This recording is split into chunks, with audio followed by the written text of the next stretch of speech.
آج افغانستان میں 30 سال کی جنگ کے بعد امریکہ کو شکست ہوئی. اس شکست کے بعد اس کو دنیا کا سپر طاقت کہلانے کا کوئی حق حاصل نہیں. اور ہمارے ساتھ اس لہجے میں بات نہ کرے. میں نے ایک دفعہ ماسکو کی پارلیمنٹ کی خارجہ کمیٹی سے کہا تھا اور وہاں ایک کمیونسٹ پارٹی کا ایک نمائندہ ان کی سربراہی کر رہا تھا. کچھ بڑے روڈ ڈانس سے باتیں کر رہا تھا, پاکستان کے خلاف شکایتیں کر رہا تھا. میں نے کہا بات سنو, اب تم سوویت یونین نہیں ہو, اب تم رشین فیڈریشن ہو. اپنے لیول پر بات کرو, اب تم عالمی قوت نہیں رہے.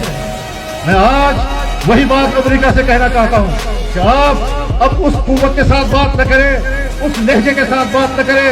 آپ ایک شکست خوردہ ملک کی حیثیت سے بات کریں تو ہم آپ کے ساتھ بات کرنے کو تیار. تمام زندگی آپ میرا ایک جملہ یاد رکھتے ہیں کہ ہم کسی بھی ملک کے ساتھ برابری کی بنیاد پر دوستی کے قائل ضرور ہیں, لیکن ہم اگر انکار کرتے ہیں تو آقا اور غلام کا انکار کرتے ہیں.